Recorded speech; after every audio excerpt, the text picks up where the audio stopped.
The podcast that you're about to hear contains acts of sex and violence. The hosts do not claim to be experts on the subjects that they present. Listener discretion is advised.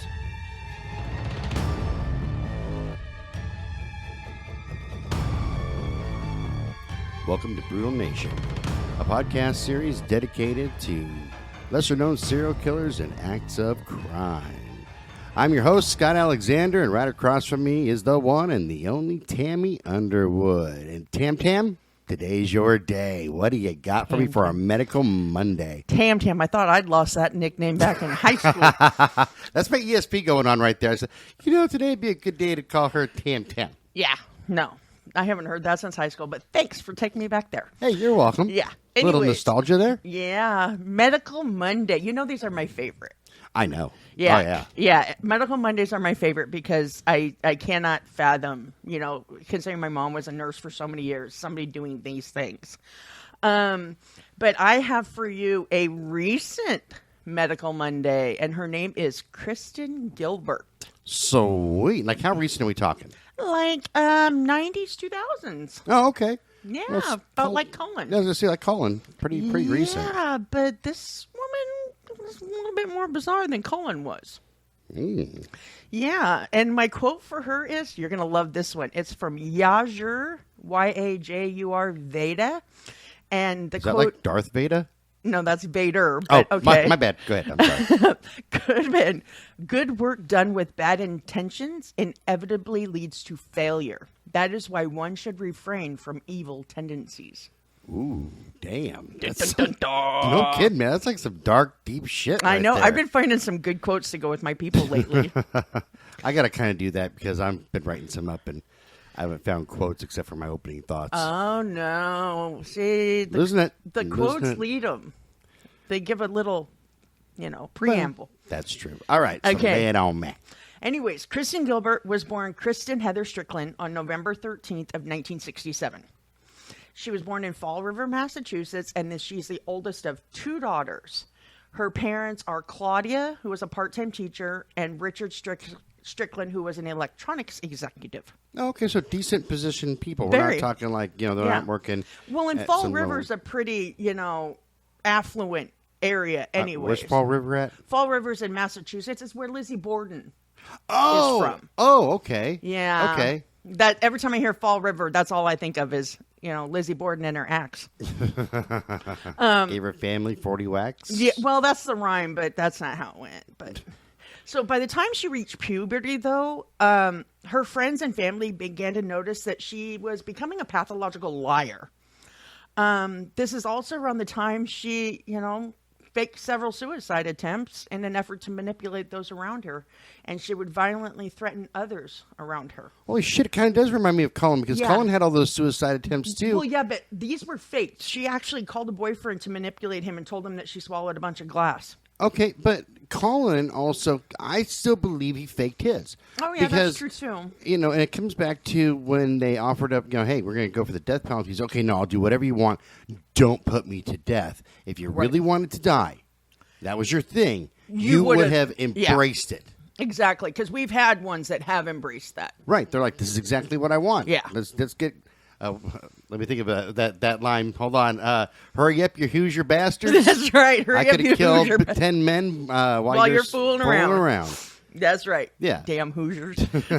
That's from Carl Penn's rant for those of you who haven't caught that That's our episode. favorite quote of the millennial. Oh, yeah. So anyway, go ahead. I'm sorry. Anyways, in 1985, she graduated from Groton Durnstable Regional High School. See that? Real fast. I was just thinking, God damn, that's a mouthful. And then she enrolled at Bridgewater State College in Bridgewater, Massachusetts in 86. There, after one of her infamous suicide attempts, college officials ordered her to seek psychiatric treatment. And because of this mandate, in 1987, she transferred to Mount Wachusett Community College in Gardner. Bless you. Huh? Bless you. I thought you sneezed there for a minute. I'm sorry. I was like, what? Yeah. No. What's he talking about? Yeah, Wachusett. Shut up, fat bald man. I'm reading stuff. And then she went on to Greenfield Community College in Greenfield, Massachusetts, where she eventually did graduate in the spring of 88 with a nursing degree. Oh, okay. Yeah. Cool.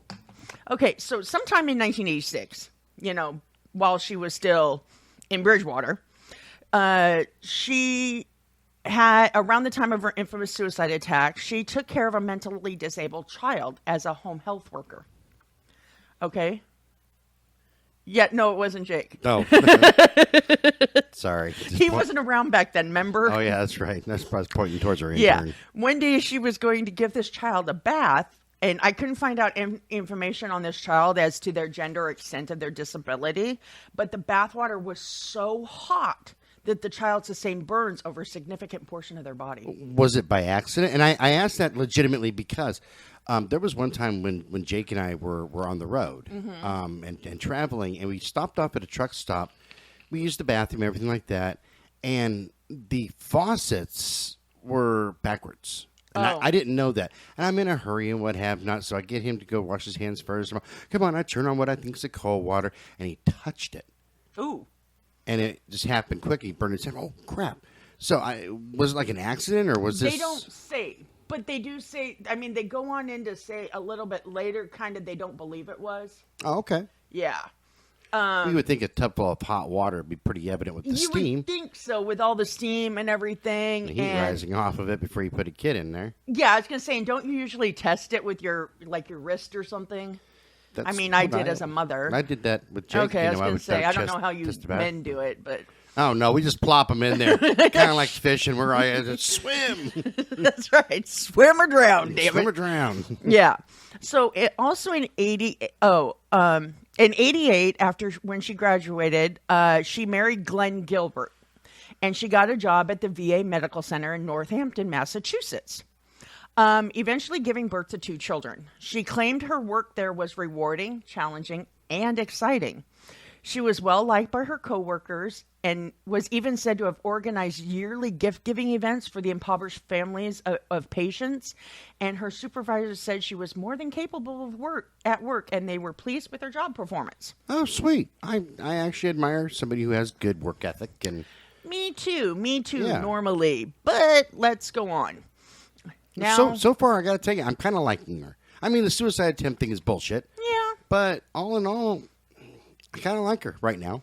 That's just for now. I was gonna say, yeah, she hasn't gotten to you yet, huh? No, because you're not into the meat and potatoes of this show. No, I'm not yet. I'm So- I'm starting now. I'm getting into the. We're past the appetizer. Now, at some point, she was switched to the night shift, and here she met a guy by the name of James Perrault. He was an Army veteran who served during the Persian Gulf War, and he was the hospital security guard. Oh, okay. Okay, their illicit romance grew in the midst of hospital drama, which coincidentally she was often embroiled in. He noticed her as a rather attractive nurse on night duty, and then that she was present for quite a bit of the most troublesome events that were taking place at the hospital. Maybe he'd even heard the other staff jokingly call her the Angel of Death. Nice. Yeah, because so many of those events ended up with the patient dying. Experts later estimated she was working during at least half of the 350 deaths that occurred on her ward. Holy cow. Yeah, so that's like, what, 175? Yeah, well, it's 50%. Yeah. So, So, yeah, at least half. So, apparently the chances of that being a true coincidence are 1 in 100 million.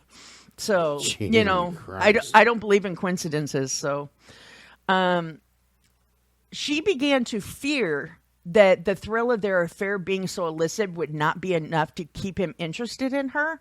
So she began to create events in the hopes of impressing him. It said that she was very much aroused by giving patients epinephrine. Epinephrine. yeah, well, I know. I'm very familiar with epinephrine. Me too. I've been given a shot of epinephrine. Yeah, that comes in, so people don't know, that's what comes in an EpiPen if you have an allergic reaction to a Yeah. bee sting, or some people it's shellfish, or, Yeah. or... And one whatever. amp, which is an ampule of epi, is enough to A, stop any allergic reaction, Oh, yeah. and B, set your heart on. I mean, it's like off to the races. Oh, yeah. No, I've had You could win the epinephrine Kentucky before. Derby. Yeah, your heart's about ready to beat out of your chest. Yeah. You don't know what's worse, the Allergic reaction or the epi. EpiPen. Yeah, exactly. Because that one time they gave me epi in the hospital, I was like, holy shit. Anyways, so it was said, okay, so when it she would give her patients epinephrine when it wasn't needed in order to induce cardiac events.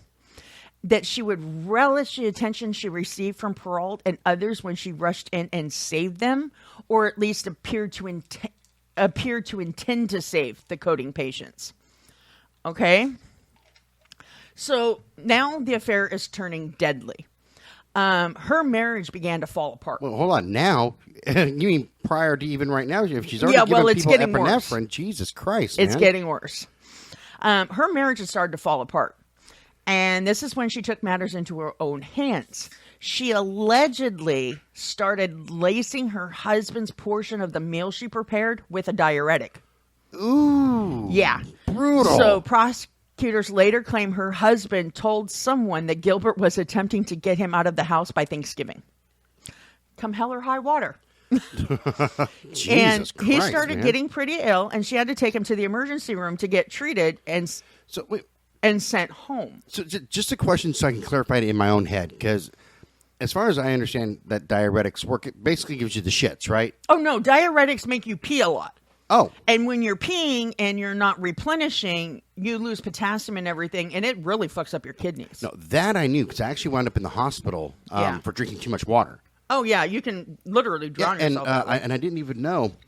We'll touch on this, and we'll jump right back in, because I have a tendency of going off on a tangent. But I thought that I was having diabetes problems before I was diabetic. Oh, okay. And, I actually passed out. And then when I got up, went to the hospital, I said, I can't figure this out. And said, well, you're dehydrated. I said, I can't be dehydrated. I drink like a half a gallon of water a day. Do you drink any Gatorade, Powerade? Yeah. No, because I don't want the sugars. Yeah, you're washing all the natural salts and the electrolytes out of your body.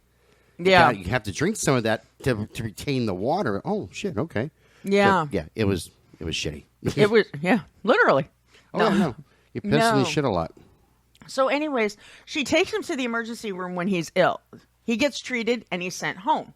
However, he got sick again the following week, and this time he was admitted and she upped her game. Okay? He was admitted to a civilian hospital in the area, and while he was there, she told hospital staff, I want to collect some of his blood for myself so I can take it back to my place of employment and have it tested. Because she worked at the VA hospital. No, fair enough. Okay, which I understand. Yeah, if I had a wife and she was a nurse, I understand. Yeah, if I had a wife and she was a nurse and she worked at a different hospital, yeah, just at least for her own sense of kind of knowing what's going right. on, exactly, it makes sense. Exactly. However, not in this case. When she approached her husband, she was holding a syringe filled with what appeared to be a clear liquid. He asked her what was in it, and she told him it's just a saline solution. Okay? He says as soon as she put the needle in, his arm grew cold, and he tried to pull away, but she just pinned him against the wall with her hip. Like, you're not going to get away from me, bitch. She's got some childbearing hips. She does. And men keeping hips. Yeah. Apparently, he was eventually, they say that he was eventually released, and shortly after that, she left him and her children to pursue a more committed relationship with this Perrault guy. Okay? Despite this, she still managed to be quite present during the deaths of patients during her shift. In July of 1995, 66-year-old Stanley Jagodowski was... I'm glad you could say that, because that looked like you stumbled. I did a little bit, but he was admitted to her unit after having routine surgery for bowel obstruction. Oh, okay. Okay. He was only prescribed oral medication. However, another nurse later reported that she saw Gilbert take a syringe into his room. And then this nurse says she heard the patient yell in pain right before Gilbert left his room. And he had a heart attack later that night. Jiminy Christmas. Yeah. Then there was the delusional war veteran who, upon being assigned to her ward, became very combative and refused treatment because, and I'm quoting him here, people are dying around here for no reason. The patients are talking about it. The staff is talking about it. The staff is talking to the patients about it. His claims were dismissed because of his history of delusions. She later injected him and killed him as well. Well, you think? He knows what's up. The jig is up with him. Yeah. Right? So now she's being investigated. Okay? This is what gets me, and we're gonna have to talk more in depth on this because I haven't told you this part. And when I told my mom this, she goes, I mean, my mom doesn't swear, but she's like, "What the fuck?" Right. Well, I want to point out to everybody that your mom is a former nurse. Yeah. Retired now. Yeah, my mom is a retired nurse. When we bring up her mom, I try to always point that out. So it's not coming from somebody who was a secretary. No. Her reactions are coming from somebody who was in the field. Exactly. She was a very it still is a well-respected nurse in our area.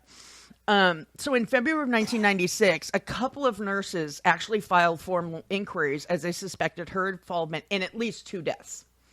Okay. As the investigations began, the allegations of abuse she inflicted on the child when she was a home health worker, her history of violent threats, and her manipulation of others all came to light. Makes sense, because if you're checking into somebody for something that's nefarious, you want to check out the whole span of their life. Exactly. So she decided to quit her job and apparently tried to, they say, commit suicide again. So they admitted her to a psych ward. Yeah, I'm going to call bullshit on that. I am too. And then this is where Perrault claims that she called him from the facility she was in and said to him, I did it. You wanted to know. I killed all those guys by injecting them. Jesus. But he's the only one that heard this phone call. So right now it's just hearsay. Mm-hmm. Exactly. But he did go to the authorities to report it because he didn't want to be involved with a killer, obviously. So, yeah, she's trying to, get rid of her husband by giving him a diuretic. I mean, do you really want to live with that? I know that I wouldn't. Yeah, exactly. Choose your level of crazy, folks.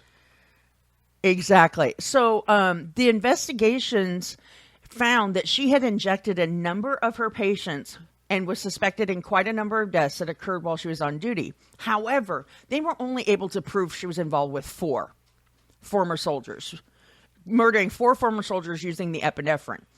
They were Stanley Jagodowski, Henry Houden, Kenneth Cutting, and Edward Squira, Skwira. I know I probably butchered it, and I'm sorry.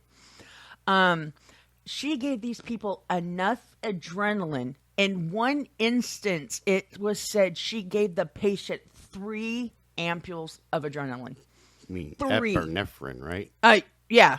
Epinephrine, which is adrenaline. So, gee, 3 ampules of epinephrine. Freaking heart's going to blow out of your chest, yeah, man. Basically, it says that their hearts exploded. Yeah. Yeah. One just about does that. Yeah, and then they accused her of attempting to kill 3 others. Okay, here's the bizarre thing. Are you ready if it's not bizarre enough. No. Are you ready for this? Go for it. The most bizarre thing is when the authorities came close to putting all the pieces together, the medical center started receiving bomb threats from a male caller. Dun, dun, dun. Yeah, they suspected her, but the caller wasn't female. So, Yeah, but you can pay somebody. Oh, you would think that's what she would do. Because, okay, I know that people will do just about anything for money.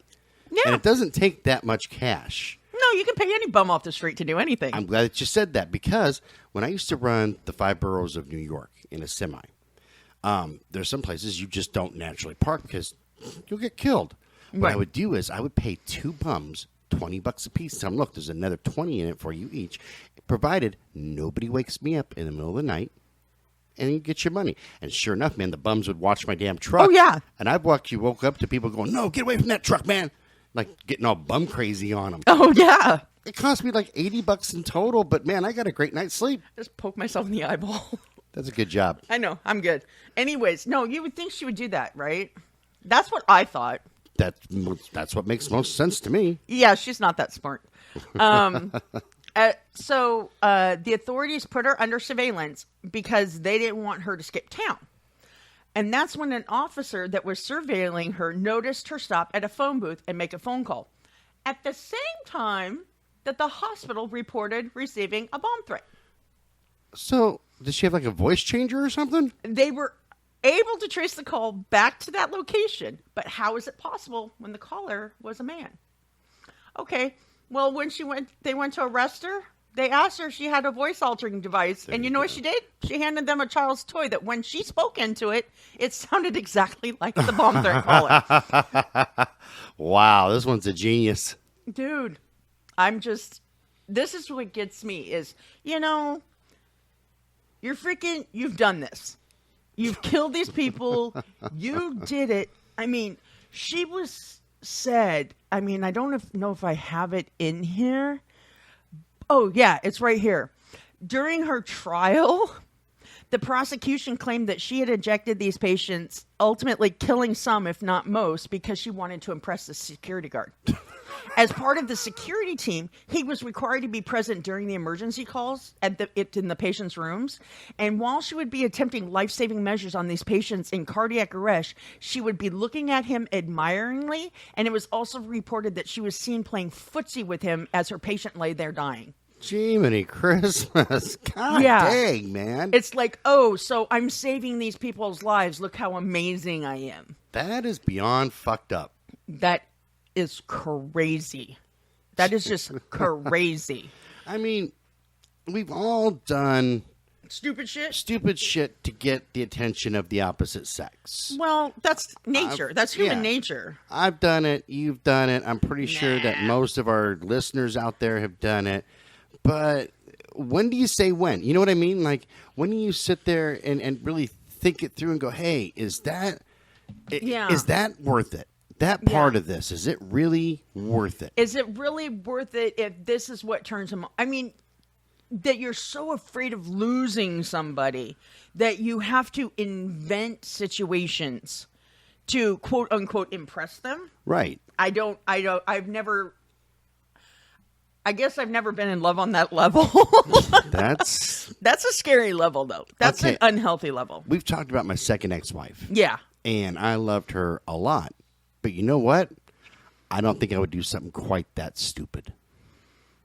Yeah, I don't see you doing something that stupid. Yeah, I see you doing stupid things. I'll do stupid shit. Yeah. But I'll do stupid shit on a dare. Well, that's true. I'm the same way. Yeah. I'm that hold my beer guy. Yeah. What could go wrong? Yeah. What's the worst that could happen? Alligators with a pork chop around my neck? Yeah. Let's do it. Let's do it. Yeah. So, with this woman, in March of 2001, a jury found her guilty on 3 counts of first-degree murder and 1 count of second-degree murder. Now, when it came time to the sentencing phase of her trial began, things took a little different turn. Oh. Yeah. Originally, the prosecutors were seeking the death penalty, which is a possibility no matter what the death penalty status was in the state, since she was considered a federal offense as it occurred in a place of federal employment. Right. So, however, she was able to escape the death penalty, which would have been the epitome of irony considering she died by injection. Right? I know. I was thinking the same thing. Yeah, only they're not going to shoot her up with epinephrine. They're going to fucking shoot her up with sodium, pentothal and... Sodium pentothal, scopolamine. I think it's sodium pentothal, scopolamine, and... There's 3. There's a cocktail. Trying to think of what the third one was, because I was reading about this like last week. Yeah. It's crazy. I think that's the combo, at least 2 of them. If I'm wrong, then I'm sorry, but yeah, my memory's shot. But then it was argued in court that a more fitting punishment would be for her to serve out the remainder of her life, which would be quite a while yet because she was rather young, locked up. So eventually she might have to look into the eyes of her children and tell them exactly why she did what she did. Now, brutal. Though this is a good argument, I personally do not believe it will make much difference. It won't, because I believe I don't think she has any remorse at all for her actions. I don't think she does either. I think that she is just by what you told me.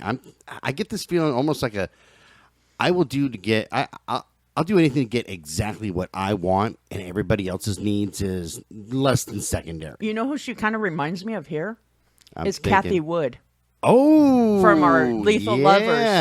Yeah. Very much so. Very manipulative, very conniving, I will get what I want no matter what, even if I have to lie and throw you under the bus. So then I pose the question, do you think that there's narcissistic tendencies or I would pose personality that question. disorder? The only diagnosis I could find was borderline personality.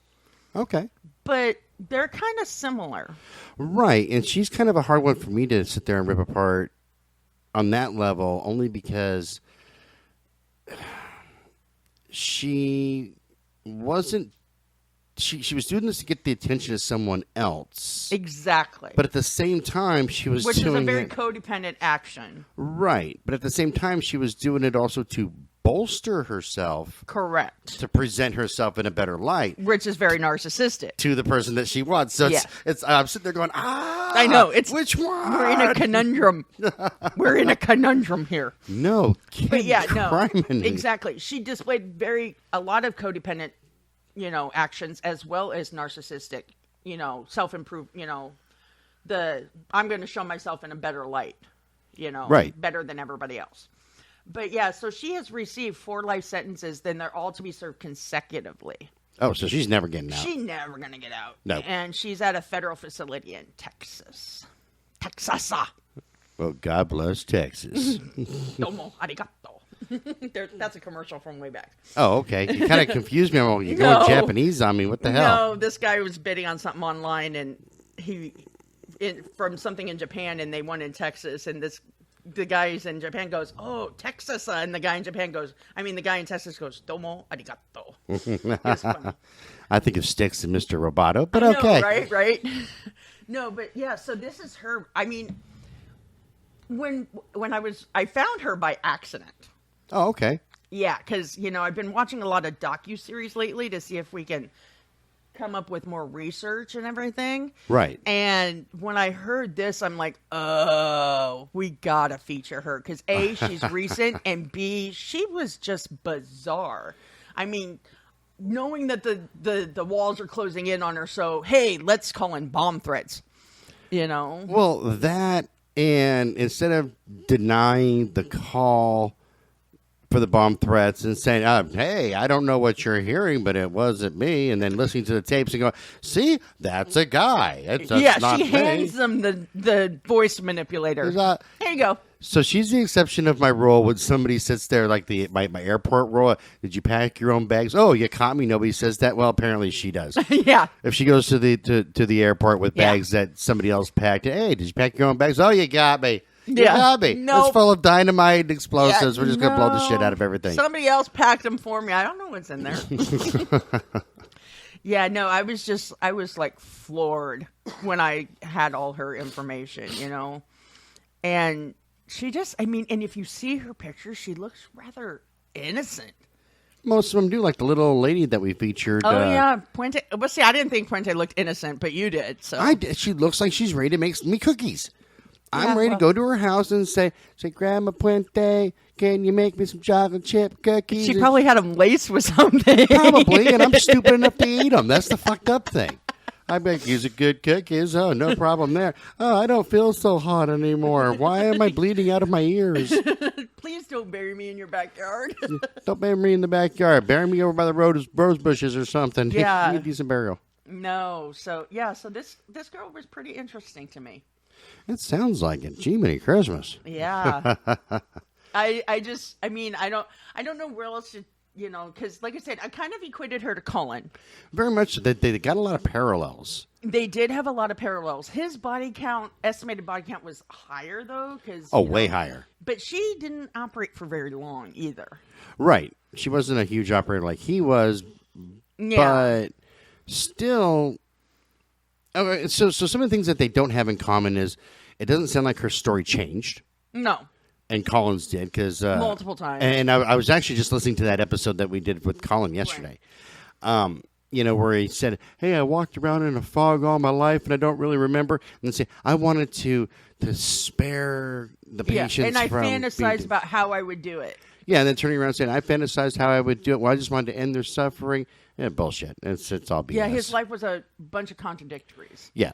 So she doesn't have that going on. No, but she tried to offer her husband, man. But yeah, she tried. Jesus, trying to. Yeah. Yeah, he's just in the way. So let me give him a bunch of diuretics so he pees himself to death. And here's what I don't understand with any spouse or lover that kills another one. You know how easy it is just to go up, even if it's a brief fight, and say, "You know what? It's over. I don't love you. You don't love me. We don't get along. Right. Let me get the fuck out of here." I've had that discussion more than once. Not you.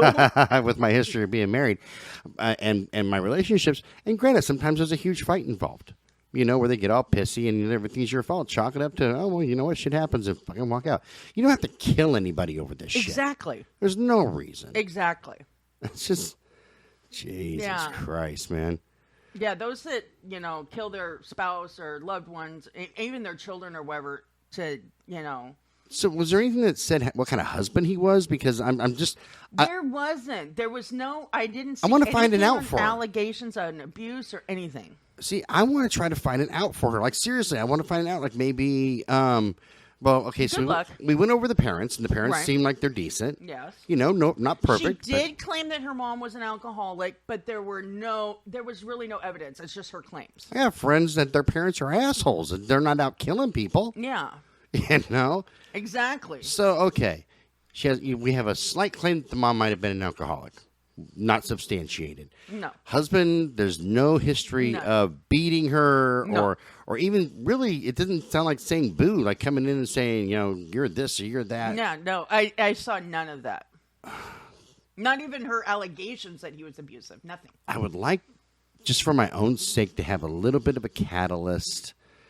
I'm not finding anything. The only thing I'm finding that was a catalyst is she did not want to lose this relationship with the security guard. So she said, I'm going to kill people. Yeah, so just pure selfishness. That's great. Mm-hmm. Fucking fantastic. I know, right? Well, this one's going to be a shorter episode, I think, because we got no catalyst. I know. We have nothing really to, explain her behavior. Yeah, and that's what's puzzling me. It's actually troubling me because... Yeah. Okay, let's look at Colin, okay? Yes. Let's do a brief review of ones that we've already done. Yes. We look at Colin, we see a history. Yes. Okay? Of mental disability. Right, of mental... Instability, yeah. Of instability. So we can say, okay, this is a history of this. He had trauma as a child with the death of his mother and his sister being at the wheel. We see kind of why. Right, and he was bullied and all that other stuff. Right, yes. So we can see that, okay? Let's look at our favorite, Carl Pinsner. Carl, he's my favorite, yes. I love Carl. We see a history. We see he's victimized from the time he's 7 years old all the way through his life till his death. Right, exactly. So no matter where he turned, he was being tortured, abused, something. Right. Even if we look at, I think it was last week's serial killer couple that we were talking about, the Homolka and Bernardo.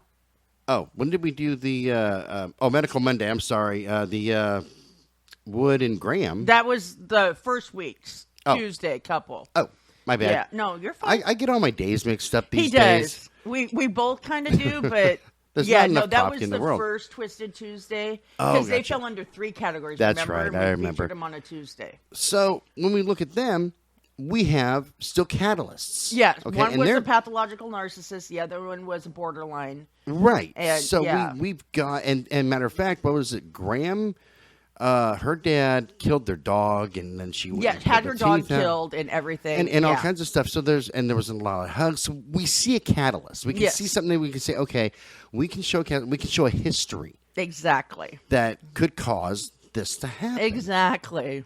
With this chick. See, and I think this is why I wanted to bring her up. To drive me crazy? No, that not I can't to freaking explain it. Yeah, in my own head, I'm going to be wondering about this for the next 2 weeks because I can't freaking explain why the fuck she would do this. Yeah, it makes no sense. It makes can't either. Absolutely no sense. It doesn't. It does. Even with other serious serial killers like Ted Bundy, and Jeffrey Dahmer, you see. You kind of where that turn was. Right. What flipped that switch. Right. It's just all of a sudden one day she said, you know what? I still want to sleep with this guy. I want to get rid of my husband. I'm going to bring people close to death and then I'm going to go save them so I look great. Yeah. And then it's because up until this affair started, she was the classic poster child for an excellent employee.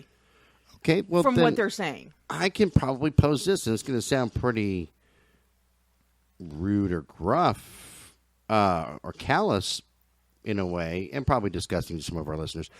But guys will do stupid shit to get laid. This is true. Maybe she's doing stupid shit for the same reason. To keep getting laid.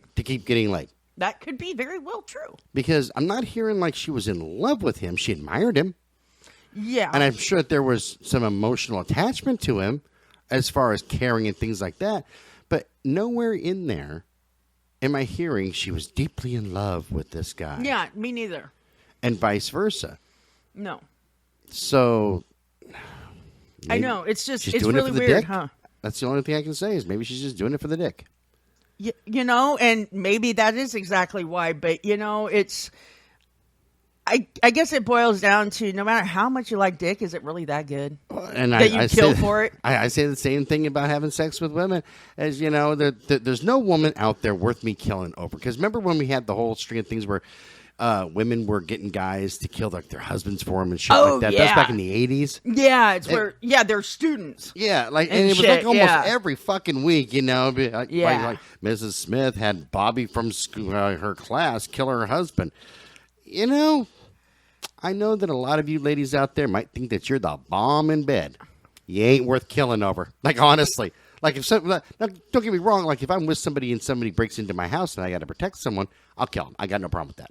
Yeah, but then That's self-defense. yeah, that's different than them saying, "Oh, you want to keep having sex with me? Go kill this person." You know, if you killed this person, we can be close all the time. You know we can't because I'm going to go to prison and you're a fucking psycho. Yeah, you're nuts. Yeah, you're nuts. I'm just going to, grab my G-string and my nipple tassels and I'm going to pedal out of here. How do you like that visual in your head?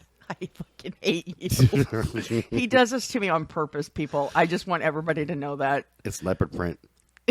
Okay, we're done.